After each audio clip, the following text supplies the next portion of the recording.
Hey guys, it's Caroline, career and leadership coach.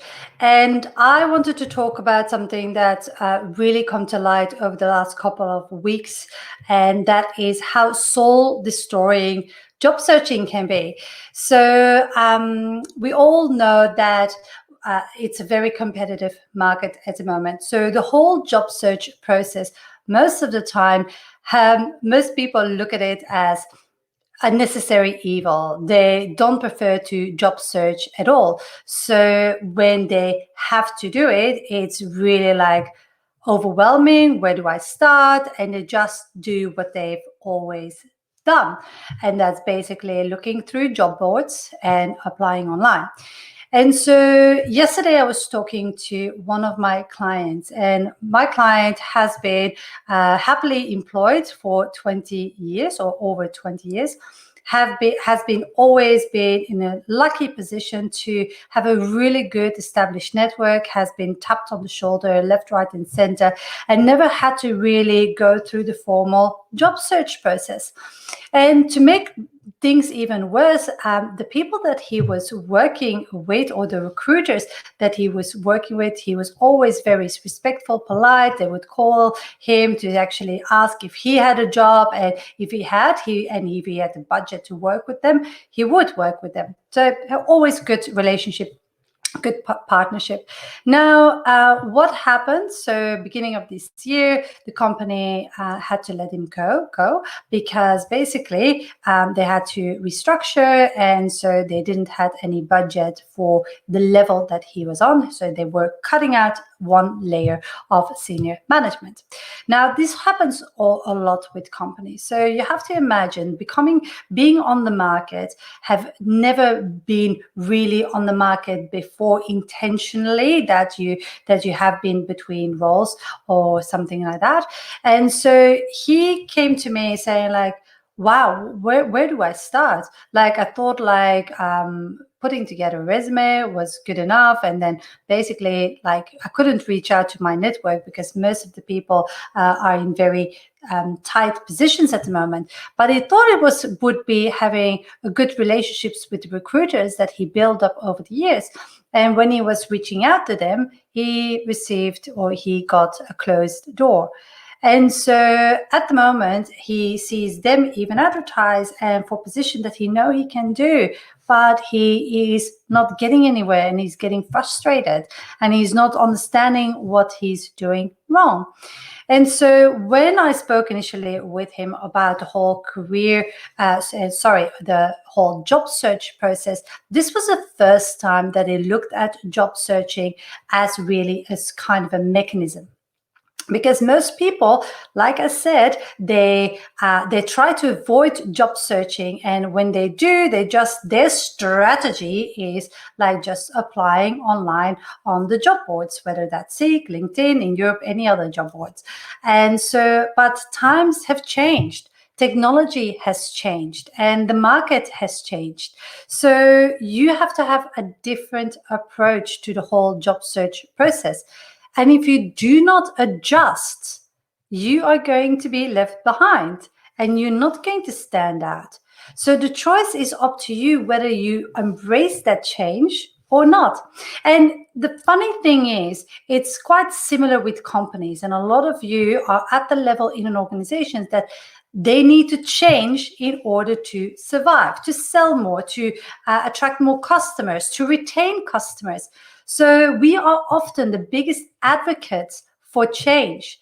But when it comes down to changing ourselves, it is hard. And I definitely get that. And I definitely see that with people that I work with. But my job for you, my job is to give you the information that you need to change your approach in order to be successful. Yes, the market is more competitive, and it's actually not going to change. People say like, oh, when the market is back to normal. No, the market is going to be different. The job market is going to be different because the way we work is different. For now, we have whole companies that took their offline business online, companies that didn't want to have workers work from home, that needed to work from home.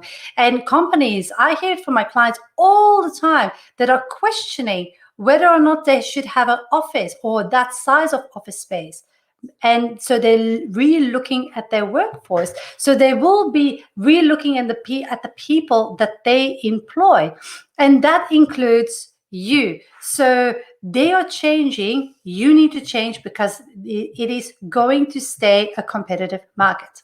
So what do I advise people to do, and what's the system, the job search system that I'm talking about? So if you look at a job search, there are 3 core pillars. And in my program, Pivot Your Job Search, I work around those 3 core pillars, because they form the foundation of your immediate need, which is job search success, but also your long-term needs, career success.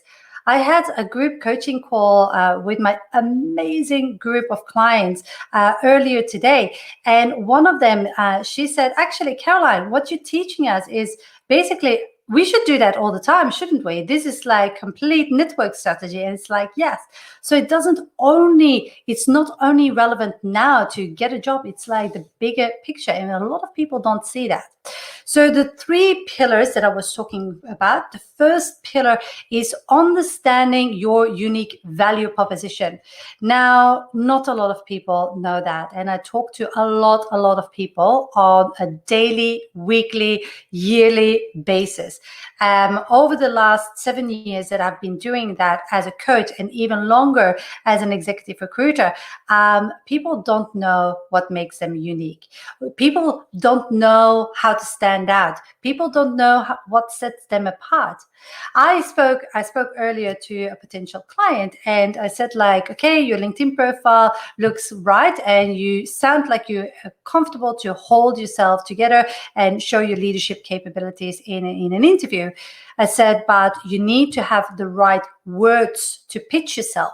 Your message, your narrative needs to be the right one. Because even if you are of the type that actually is very comfortable in an interview and can interview really well, you need to use the right message to be able to engage your audience. And your audience is the interviewer in this case. But pitching yourself comes back over and over again in everything. It first starts in your resume, in your LinkedIn profile, before it even comes in an interview. And later on, after the interview, it comes back in the first 90 days of being in a new job. So, and then for a promotion, and then. So you see how selling yourself is a key skill you need to succeed in your career. And so it's vital for you to learn that. So identifying your unique value proposition is a first element that you need to learn what that is. And you need to take your unique value proposition, and then it's like any communication material.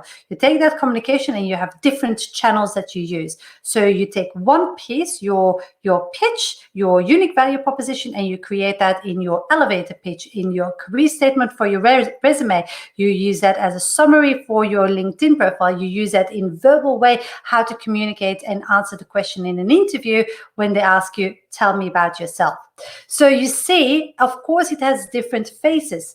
So you adjust your content to the channel that you're using.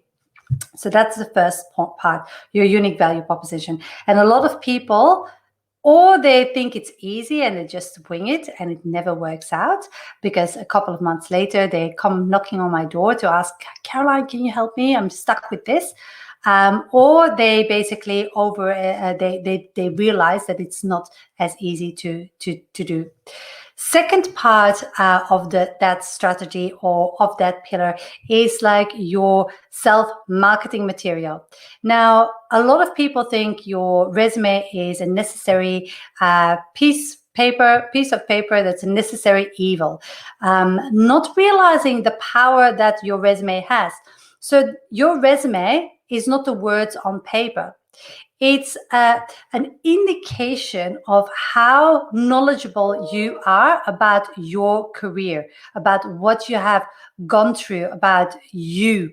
So when I work with my clients, we actually unravel their entire career so that they can get an understanding of what it is that they have done. They really own their achievements, and they are making, sorry about that, they are making sure that the way they articulate themselves is in line with the position that they want. So one of the biggest mistakes that I see is that there is a big disconnect between what people want and the job that they want, and the kind of opportunity that they're looking for, together with the salary that they're looking for, and then the way they are communicating themselves about themselves in their resume or LinkedIn profile. And if there is a disconnect between that, it's not going to happen. You're not going to get an interview. It's like any buying decision. We all know a confused mind doesn't make a decision. This is the same for when people receive your resume.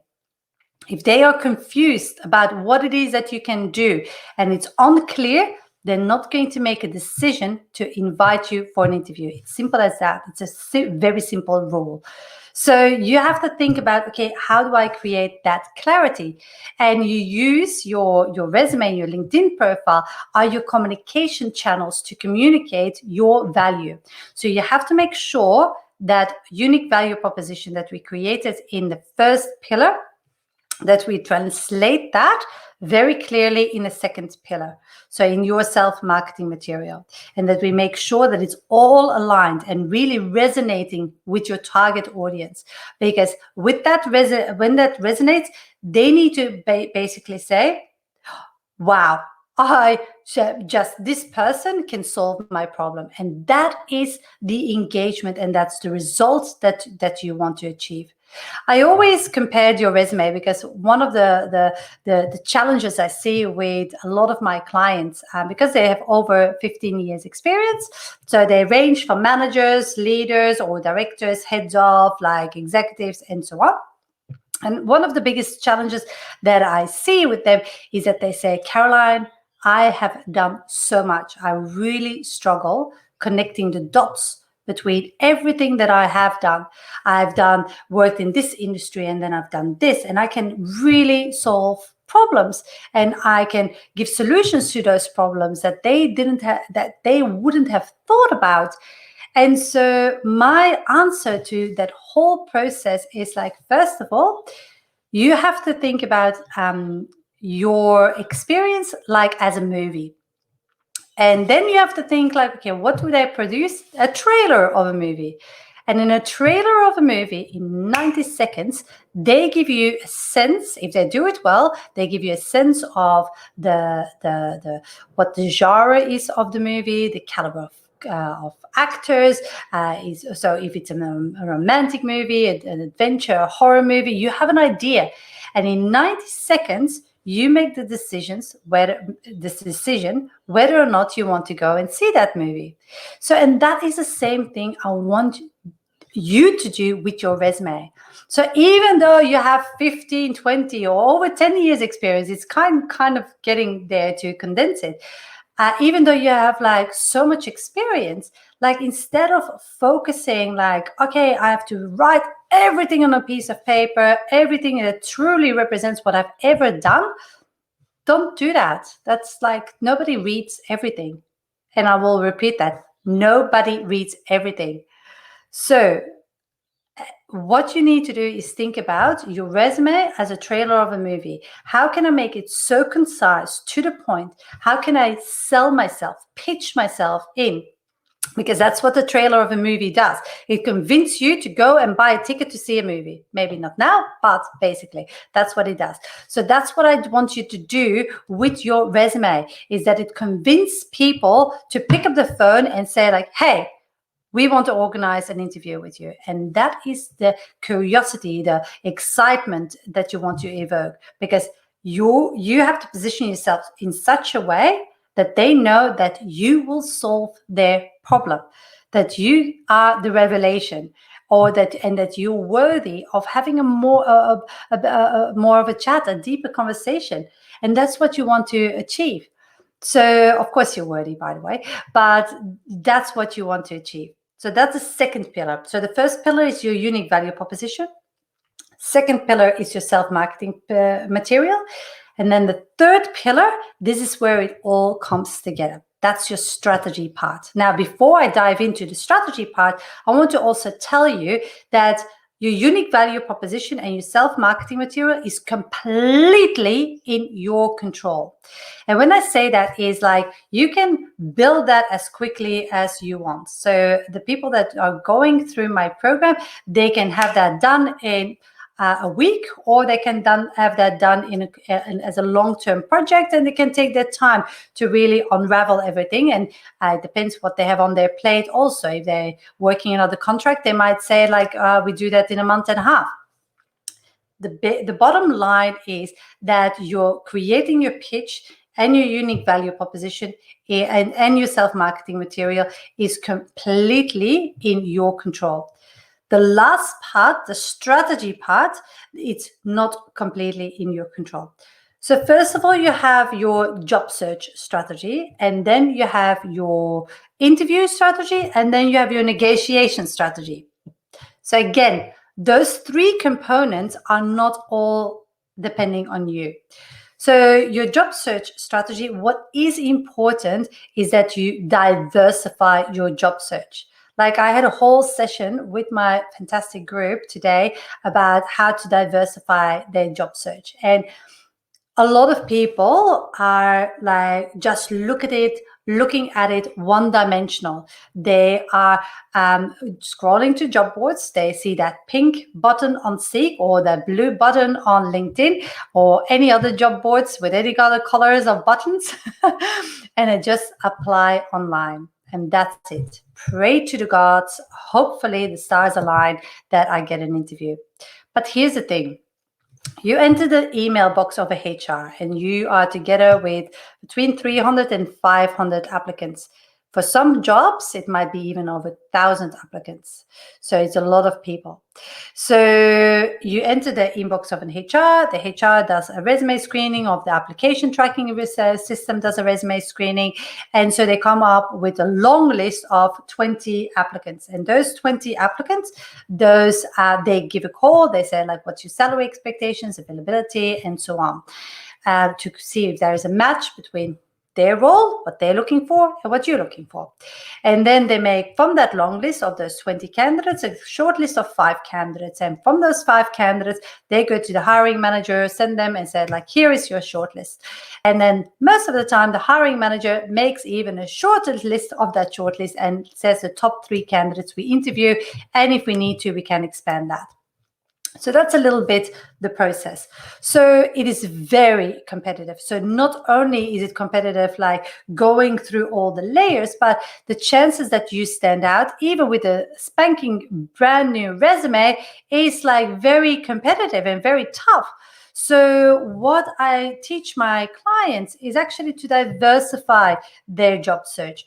And that means, as a result, that they are able to open back doors to company, that they are able to create new opportunities where there wasn't before. That means that they even can apply for jobs that weren't even advertised. So those things happen when you diversify your job search. But it's not because you just like scroll and apply online and hope for the best. And this strategy needs to always be a part of your job search. So I don't say to totally forget about that, but you also have to realize what your chances are. Like, it's like playing any game. What are the chances if you play like blackjack or if you play like Monopoly? Like, it's just like different chances of winning. So you have to make a judgment call how you diversify your job search. So that's the first part. And on that, I also want to say, if you are a square peg trying to fit in a round hole, then you need to definitely think about diversifying. Because if you just have a straight line career, so for example, you worked all your life for, I don't know, Coca-Cola or similar soft drink brands or FMCG companies, and then you go to another FMCG company and just have a similar kind of role, it will be easier to transition. And of course, they're going to pick up your profile because basically they know that you work for a competitor and you have that intellectual property. So that is like that's an easier transition if you stand out with your UVP, with your unique value proposition in your pitch, and you have self-marketing material that's aligned. That strategy can work. But if you're a little bit different and recruiters don't really know what to do with you because you have a mixed background, then it's becoming very difficult. And then you have to think about diversifying. Otherwise, it's going to be soul destroying. Like, you will finish applying for roles that you know you have the skills and experience for, but you won't get a foot in the door.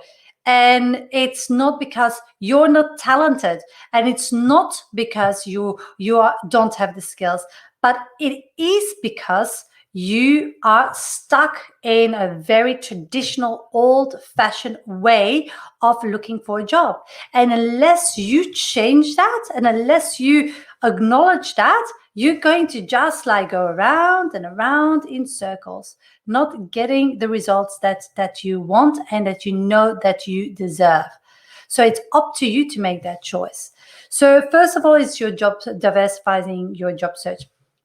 Secondly is your interview techniques. Now, this is really important one again, because most of the people that I talk to or work with, they want to just like stretch themselves a little bit, even though they're happy to do the same job. But even if you do the same job in another company, you always will have a little, it will be different. No job is the same. It will be different. Different people, different stakeholders, different budgets, different team. It might be a global company compared to a startup. There's so many nuances that you have to think about. And so when you go for an interview and do your preparation, you need to know what those differences are, because that is your list of objections. Now, you, as the interviewee, you need to know how to overcome those objections. Because if you don't overcome those objections, people are going to always come back to you with the feedback like, we really liked you, but we chose a candidate that had more specific experience in this or more industry experience. And you think like, oh my God, you knew I didn't have that industry experience before you asked me for 3 interviews. So you knew that I worked with smaller budgets. And instead of blaming them, I don't say you have to blame everything on yourself, of course, but it's about you now know, and so I'm teaching you, so now you can prepare yourself differently. But those are objections, and you need to overcome those objections.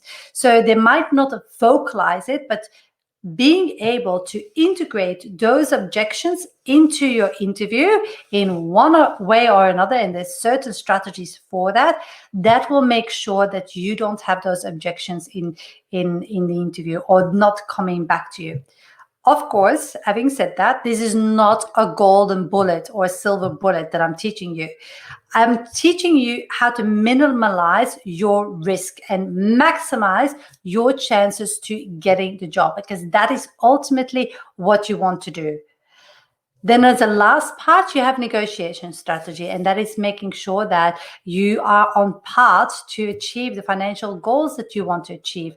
Most people's strategy, they are very good in negotiating a lot of things, contracts, service level agreements, and so on. But when it comes down to negotiating things for themselves and negotiating their own salary, they're often stuck. So it's about knowing how to navigate that. So to circle back to the beginning and to summarize everything together, 3 pillars. And the first pillar is like you need to have a unique value proposition, very clear pitch.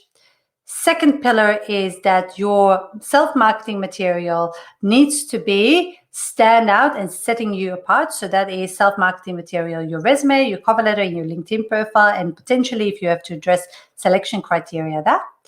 And the third pillar is your strategy, and that is your job search strategy, your interview strategy, and your negotiation strategy. So that is everything that really is part of a job search. And yes, it might seem like, oh, it's a lot of elements, but believe it, like you can go through it very quickly. You just need to be prepared. Now, if you want to find out more about my program, the Pivot Your Job Search, I will link it below this video. Otherwise, I would say if you want to just have a call, how you can diversify your job search strategy, how you can actually work on your pitch and your self-marketing material, and if you're interested to see how we can work together, schedule in a call. So the website is newhorizoncoaching.com.au/call and book in a free complimentary call with me. And on the call, my job is, it's not to sell you. It's like, of course, I would love to work with you if you are fit for my program. But first of all, I need to know if I can help you.